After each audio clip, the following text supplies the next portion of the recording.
BJP चुनाव के लिए पूरी तरह एक्टिव हो चुकी है। ऐसे में बीजेपी के राष्ट्रीय उपाध्यक्ष सरोज पांडे से हमारे संवाददाता पंकज विश्वकर्मा ने खास बातचीत की। हमारे साथ हैं भारतीय जनता पार्टी के राष्ट्रीय उपाध्यक्ष और राज्यसभा सांसद सरोज पांडे जी। छत्तीसगढ़ विधानसभा चुनाव 2023 की ओर अग्रसर है। आइए कुछ विषयों पे हम सरोज पांडे जी से चर्चा करें। सरोज जी, आपका खबर फास्ट में स्वागत है। धन्यवाद। सरोज जी, भारतीय जनता पार्टी की तैयारियां कैसी चल रही हैं विधानसभा चुनाव को लेकर?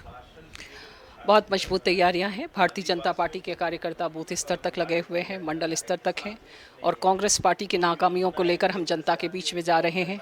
जिस प्रकार से यहाँ पर छत्तीसगढ़ में भ्रष्टाचार की दुकान खुली हुई है, जो सरकार ने वादा किया था वो वादा नहीं पूरा हुआ, शराबबंदी का इशू रहा, बेरोजगारी भत्ता का इशू रहा, बहुत सारे विषयों को लेकर हम जनता के बीच में जा रहे हैं और जनता का भरपूर समर्थन मिल रहा है। भारतीय जनता पार्टी परिवर्तन यात्रा निकाल रही है। क्या परिवर्तन यात्रा से छत्तीसगढ़ में सरकार का परिवर्तन हो सकेगा?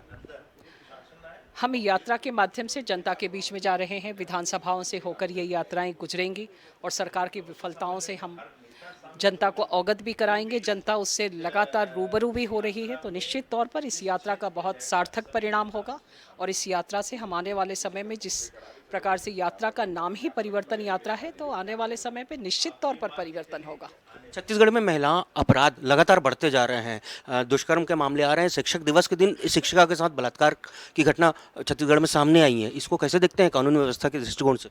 बहुत बुरी है। कानून व्यवस्था छत्तीसगढ़ में एक तरह से ध्वस्त हो चुकी है, क्योंकि मुख्यमंत्री मंत्री आपस में ही उनका सामंजस्य नहीं है, उनके आपस में ही झगड़े होते रहते हैं और इसके कारण कानून की तरफ किसी का ध्यान ही नहीं होता है।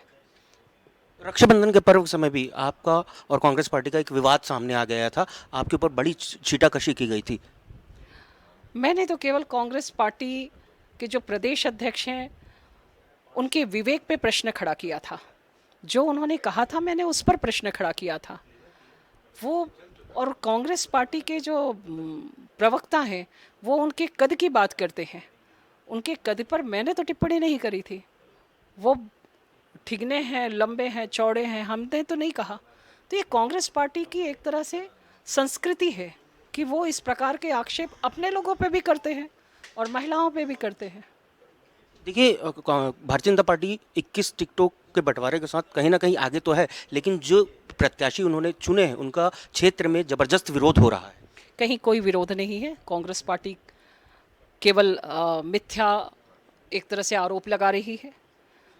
21 में आज मजबूती के साथ भारतीय जनता पार्टी के प्रत्याशियों ने प्रचार की शुरुआत की है और छत्तीसगढ़ प्रदेश के मुख्यमंत्री की विधानसभा में वो स्वयं घिर गए हैं।